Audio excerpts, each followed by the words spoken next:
Hi hello everyone, welcome back to Xylem learning. അഭിമിസ് ആണ് മക്കളെ. നമ്മൾ ഇന്നത്തെ വീഡിയോയിൽ അടിപൊളിയായിട്ട് പരിചയപ്പെടാൻ പോകുന്നത് കുറച്ച് ഇഡിയംസ് ആണ്. അപ്പോൾ നമ്മൾ യൂഷ്വലി യൂസ് ചെയ്യുന്ന കുറച്ച് ഇഡിയംസും ഫ്രേസസും ഒക്കെ ഉണ്ട് അല്ലേ. നമ്മൾ സാധാരണയായിട്ട് കേട്ട് വരുന്ന കുറച്ച് ഇഡിയംസ് ഉണ്ട്. പക്ഷേ ഇന്ന് നമ്മൾ പരിചയപ്പെടാൻ പോകുന്നത് നോർമലി നമ്മൾ അങ്ങനെ ഫെമിലിയർ അല്ലാത്ത, എന്നാൽ നമുക്ക് വളരെ യൂസ്ഫുൾ ആയിട്ടുള്ള കുറേ സിറ്റുവേഷൻസിൽ യൂസ് ചെയ്യാൻ പറ്റുന്ന കുറച്ച് ഇഡിയംസ് ആണ്. അപ്പോൾ ഇന്നത്തെ വീഡിയോയിലുള്ള ഇഡിയംസ് നിങ്ങൾക്ക് യൂസ്ഫുൾ ആയിട്ടുണ്ട് എന്നുണ്ടെങ്കിൽ നിങ്ങൾ എന്ത് ചെയ്യണം? ഫ്രണ്ട്സിനൊക്കെ ഷെയർ ചെയ്യണം. അപ്പോൾ സമയം കളയാതെ തന്നെ മിസ് സ്റ്റാർട്ട് ചെയ്യാം. നമ്മുടെ ഫസ്റ്റ് ഇഡിയം എന്ന് പറയുന്നത് അറ്റ് എ സ്നീൽസ് പ്ലേസ് എന്നാണ്. അപ്പോൾ ഈ ഒരു ഇഡിയം കേൾക്കുമ്പോൾ തന്നെ നിങ്ങൾക്ക് മനസ്സിലായിട്ടുണ്ടാവും അറ്റ് എ സ്നീൽസ് പ്ലേസ്. അപ്പോൾ സ്നീൽ എന്ന് പറഞ്ഞാൽ എന്താണ്? ഒച്ചി പതിയെ പതിയെ മൂവ് ചെയ്യുന്നതാണ് അല്ലേ. അപ്പോൾ എവിടെയെങ്കിലും നമ്മൾ പെട്ടുപോയി, അല്ലെങ്കിൽ നമ്മൾ ജാമായി പോയി, അല്ലെങ്കിൽ പതിയെ പതിയാണ് നമ്മൾ പോകുന്നത് എന്നുള്ള അർത്ഥമാണ് നമ്മൾ അറ്റ് എ സ്നീൽസ് പ്ലേസ് എന്നുകൊണ്ട് ഉദ്ദേശിക്കുന്നത്. അപ്പോൾ നോക്കിക്കേ, അറ്റ് എ സ്നീൽസ് പ്ലേസ് എന്ന് പറഞ്ഞാൽ എന്താണ്? വെരി സ്ലോലി, വളരെ വളരെ പതിയെ പതിയെ പോകുന്നതിനെയാണ് നമ്മൾ അറ്റ് എ സ്നീൽസ് പ്ലേസ് എന്ന് പറയുക. അപ്പോൾ ഈ ഒരു സെൻറ്റൻസ് വെച്ച്, ഈ ഒരു ഇഡിയം വെച്ചിട്ട് നമുക്ക് എങ്ങനെയാണ് ഒരു സെൻറ്റൻസ് ഉണ്ടാക്കാൻ പറ്റുക? The roads were jammed with cars and we were moving at a snail's pace.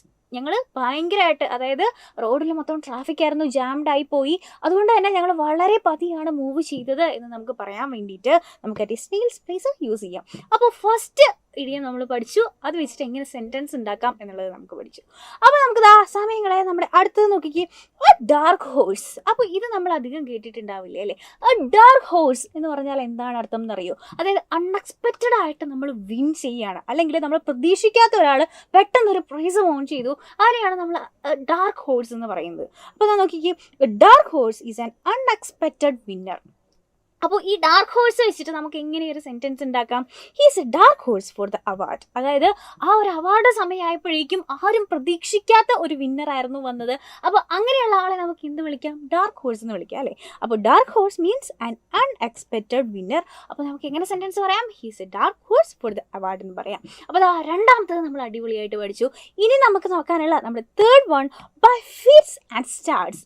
By fits and start. അപ്പോൾ ഇതും നമ്മൾ അധികം ഫെമിലിയർ അല്ലാത്തതാണ് അല്ലേ. അപ്പോൾ നോക്കിക്കേ, ഇതിൻ്റെ അർത്ഥം എന്ന് പറഞ്ഞാൽ ഇറഗുലർലി.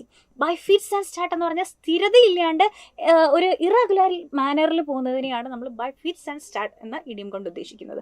അപ്പോൾ ഇത് വെച്ചിട്ട് നമുക്ക് ഇങ്ങനെ സെൻറ്റൻസ് ഉണ്ടാക്കാടാ.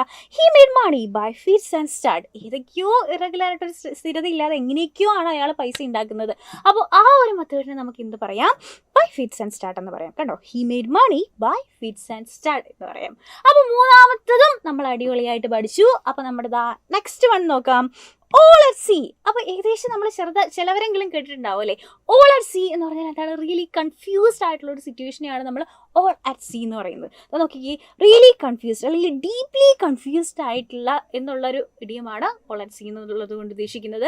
ഇതിന് നമുക്ക് കുറേ സിറ്റുവേഷൻസിൽ യൂസ് ചെയ്യാം അല്ലേ. എങ്ങനെയാണ്? All at sea with the new course. അതായത് പുതിയ കോഴ്സിലേക്ക് ചേർന്നപ്പോൾ എനിക്ക് ഭയങ്കര കൺഫ്യൂഷനായി, അല്ലെങ്കിൽ ഇവിടെ എന്താ ചെയ്യേണ്ടത്, അല്ലെങ്കിൽ എങ്ങനെയാണ് പഠിക്കേണ്ടതെന്ന് അറിയില്ല. ആ ഒരു സിറ്റുവേഷൻ നമുക്ക് എന്ത് പറയാം? All at sea with new course എന്ന് പറയാം. അപ്പോൾ അടിപൊളിയായിട്ട് നമ്മളിന്ന് 4 ഇഡിയംസ് പഠിച്ചു. അപ്പോൾ അത് യൂസ് ചെയ്തിട്ട് എങ്ങനെയാണ് സെൻറ്റൻസ് ഉണ്ടാക്കുന്നതെന്ന് പഠിച്ചു അല്ലേ. അപ്പോൾ സാധാരണ നമ്മൾ കേട്ടിട്ടുള്ള അല്ലാണ്ട് വെറൈറ്റി ആയിട്ടുള്ള നമുക്കധികം ഫെമിലിയർ അല്ലാത്ത ഇഡിയംസ് ആണ് നമ്മൾ ഇന്ന് പഠിച്ചത്.